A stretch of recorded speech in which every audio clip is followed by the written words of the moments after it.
അർബുദം അല്ലെങ്കിൽ ക്യാൻസർ ഇന്ന് നമ്മൾ നിത്യം കേൾക്കുന്ന ഒരു വാക്കായി മാറിക്കഴിഞ്ഞു. എന്നാൽ നമ്മുടെ ഇടയിലേക്ക് വളരെയേറെ കൺസേൺ വരുന്നതും കുറേയധികം ആൾക്കാർക്ക് സംശയങ്ങളും തോന്നുന്ന ഒരു ക്യാൻസറാണ് ബ്രസ്റ്റ് ക്യാൻസർ. നമുക്കെല്ലാവർക്കും അറിയാം, സ്ത്രീകൾക്ക് ഒരു അവരുടെ ശരീരഭാഗത്തിൽ അത്യാവശ്യം ഒരു ഇമോഷണൽ അറ്റാച്ച്മെൻറ്റും ബോണ്ടിങ്ങും ഉള്ളൊരു അവയവമായിട്ടാണ് ബ്രസ്റ്റിനെ കാണുന്നത്. അതുകൊണ്ട് തന്നെ ബ്രസ്റ്റ് കെയറിൽ വരുന്ന ചെറിയ അനാസ്ഥ പോലും അവരുടെ ലൈഫ് ത്രെട്ടനിങ് ആയിട്ട് ഉള്ള ഒരു ബ്രസ്റ്റ് ക്യാൻസറിലേക്ക് ലീഡ് ചെയ്യാം എന്നുള്ളൊരു ഓർമ്മ ഉള്ളത് എന്നും നല്ലതാണ്. പലപ്പോഴും നമ്മൾ ചെറിയ ചെറിയ സിംറ്റംസ് അല്ലെങ്കിൽ ചെറിയ ചെറിയ ലക്ഷണങ്ങളെ കാര്യമാക്കാതെ വിട്ട് കളയുന്നതായിരിക്കും നമ്മളെ ഈ ഒരു അസുഖത്തിലേക്ക് നയിക്കുന്നത്. ഇപ്പോൾ ബ്രസ്റ്റ് ക്യാൻസറിൻ്റെ കുറച്ച് ഇൻഡിക്കേറ്റേഴ്സ് അല്ലെങ്കിൽ അതിലേക്ക് ലീഡ് ചെയ്യുന്ന ആദ്യ സിംറ്റംസ് എന്തൊക്കെയാണ് എന്ന് നമുക്കൊന്ന് നോക്കാം. അതായത് ബ്രസ്റ്റിൽ നമുക്ക് എല്ലാവർക്കും അറിയാം അല്ലേ, ബ്രസ്റ്റിൽ വരുന്ന മുഴകളാണ് യൂഷ്വലി ക്യാൻസറായി മാറാൻ സാധ്യതയുള്ളത്. കറക്റ്റാണ്. ബ്രസ്റ്റിൽ വരുന്ന മുഴകൾ നമ്മൾ പ്രോപ്പറായിട്ട് നോക്കേണ്ടതാണ്. അപ്പം പലപ്പോഴും എങ്ങനെയാണ് ഈ മുഴകൾ അറിയുക എന്നുള്ളൊരു ഡൗട്ടൊക്കെ വരാറുണ്ട്. അതിന് കുറേയേറെ വീഡിയോസ് ബ്രസ്റ്റ് ക്യാൻസർ ഡിറ്റക്ഷന് വേണ്ടി നല്ല രീതിയിൽ തന്നെ ഒരു മെഡിക്കൽ ബാക്ക്ഗ്രൗണ്ടിൽ നിന്ന് തന്നെ പബ്ലിഷ് ചെയ്യപ്പെട്ടിട്ടുണ്ട്. കുളിക്കുന്ന സമയത്ത് ബ്രസ്റ്റ് സെൽഫ് എക്സാമിനേഷൻ എന്ന് പറഞ്ഞൊരു റേഞ്ച് ഓഫ് എക്സാമിനേഷൻസ് ഉണ്ട്. നമ്മൾ സ്വന്തമായിട്ട് സ്വതവേ ഫീൽ ചെയ്ത് നോക്കുമ്പോൾ അറിയാൻ പറ്റുന്ന ചില മുഴകളോ തടിപ്പുകളോ. പലപ്പോഴും ബ്രസ്റ്റ് ഒരു ഫാറ്റ് ഗ്ലോബ്യൂൾസ് അടങ്ങിയിട്ടുള്ളൊരു ഓർഗൻ ആയതുകൊണ്ട് തന്നെ നമ്മൾ തെറ്റിദ്ധരിക്കും ചെറിയ ചെറിയ സ്വെല്ലിങ്സ്, ഇനി അത് ക്യാൻസറസ് സ്വെല്ലിങ്സ് ആണോ, അങ്ങനത്തെ മുഴകളാണോ.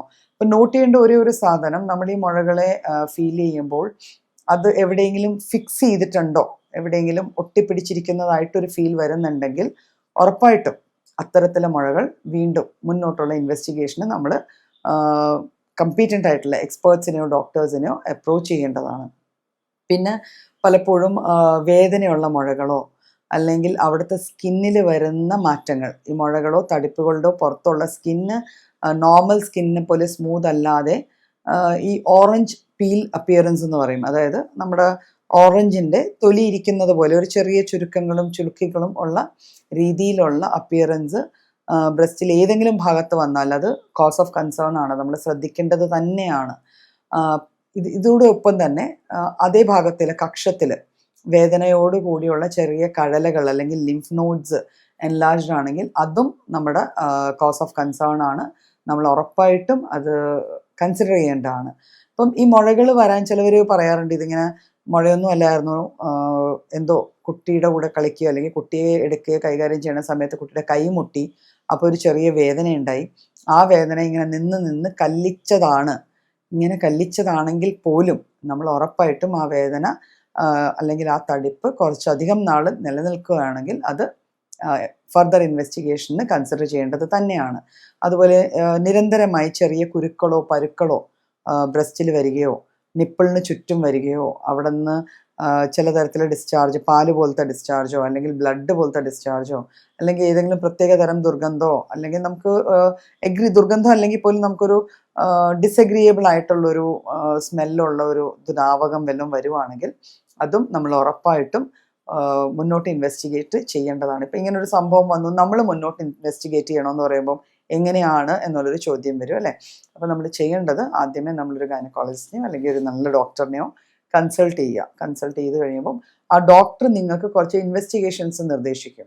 എപ്പോഴും ശ്രദ്ധിക്കുക, ഇത് ഒരു ബ്രസ്റ്റ് ക്യാൻസറിൻ്റെ മുഴ അല്ലായിരിക്കാം, നമുക്ക് കാണുന്ന ലക്ഷണം അല്ലായിരിക്കാം, എന്നാലും ഇത് അല്ല എന്ന് ഉറപ്പിക്കാനുള്ള ഇൻവെസ്റ്റിഗേഷൻസ് ആണ് പലപ്പോഴും ഡോക്ടേഴ്സ് പറഞ്ഞു തരുന്നത്. അപ്പോൾ നമ്മൾ ഇത് അങ്ങനെയൊന്നും അല്ലല്ലോ, പിന്നെ എന്തിനാ ഇപ്പം ചെയ്യേണ്ടത്, പിന്നീട് കുറച്ച് നാൾ കഴിഞ്ഞ് അല്ലെങ്കിൽ ലക്ഷണങ്ങൾ കൂടിക്കഴിഞ്ഞ് ചെയ്താൽ പോരെ എന്നുള്ളൊരു തോന്നലിൽ ഇത്തരത്തിലെ ഇൻവെസ്റ്റിഗേഷൻസ് മാറ്റി വെക്കാതിരിക്കുക. ആദ്യത്തെ സ്റ്റേജിൽ കണ്ടുപിടിക്കപ്പെട്ടാൽ ബ്രസ്റ്റ് ക്യാൻസർ ഒരു ചെറിയ മാന്യൂവറിലൂടെ, അതായത് ആ ചെറിയ മുഴയാണെങ്കിൽ ആ മുഴയും അതിൻ്റെ കൺസേൺഡ് ഗ്ലാൻസും എടുത്തു കളഞ്ഞാൽ ടോട്ടലി ഹെൽത്തിയായി ബാക്ക് ടു നോർമൽ ലൈഫിലേക്ക് തിരിച്ചു വരാൻ ഉള്ള ഒരു സാധ്യത തരുന്ന ഒരു കണ്ടീഷനാണ്. അതുപോലെ തന്നെ ഇനിയിപ്പോൾ ഇച്ചിരി കൂടിക്കഴിഞ്ഞാൽ നമുക്കൊരു ബ്രസ്റ്റ് റിമൂവലിലൂടെ തന്നെ ലൈഫ് മെയിൻറ്റെയിൻ ചെയ്യാൻ പറ്റും. ക്വാളിറ്റി ഓഫ് ലൈഫ് നോർമലായിട്ട് തന്നെ മുന്നോട്ട് പോകാൻ പറ്റും. ഒരു ഒരു നമുക്കറിയാം, ഒരു സ്ത്രീ എന്ന് പറയുമ്പോൾ പലപ്പോഴും ഒരു വീടിൻ്റെ അല്ലെങ്കിൽ ഒരു കുടുംബത്തിൻ്റെ സെൻറ്റർ ആയിരിക്കും. അപ്പോൾ ആ ഒരു വ്യക്തിയുടെ ലൈഫ് ഭയങ്കര ഇമ്പോർട്ടൻ്റ് ആണ്. അപ്പോൾ ഇത്തരത്തിലെ ചെറിയ ചെറിയ ലക്ഷണങ്ങൾ പോലും നമ്മൾ കണ്ടില്ല എന്ന് നടിക്കാതിരിക്കുക. അത് അതിന് പ്രോപ്പറായിട്ട് ഫോളോ അപ്പ് ചെയ്യുക. ചിലപ്പം നമ്മൾ ഒരു മാമോഗ്രാം ചെയ്യും. പലപ്പോഴും പല സ്ത്രീകളും പറയാറുണ്ട്, മാമോഗ്രാം ചെയ്തിരുന്നു, അന്ന് ഗ്രേഡ് 1 ഗ്രേഡ് 2 അല്ലെങ്കിൽ പൈറോയ്ഡ്സ് 1 2 കാണിച്ചു, പിന്നെ ഒന്നും ചെയ്തിട്ടില്ല. ആക്ച്വലി ഒരു 35 വയസ്സ് കഴിഞ്ഞാൽ ഇങ്ങനെ എന്തെങ്കിലും കാണുന്നുണ്ടെങ്കിൽ ഒരു 2 or 3 ഇയേഴ്സിൽ ഒരു റെഗുലർ മാമോഗ്രാം ചെയ്യുന്നതിൽ വലിയ തെറ്റില്ല, വിത്ത് കൺസൾട്ടേഷൻ, ഒരു കൺസൾട്ടേഷനോടുകൂടി.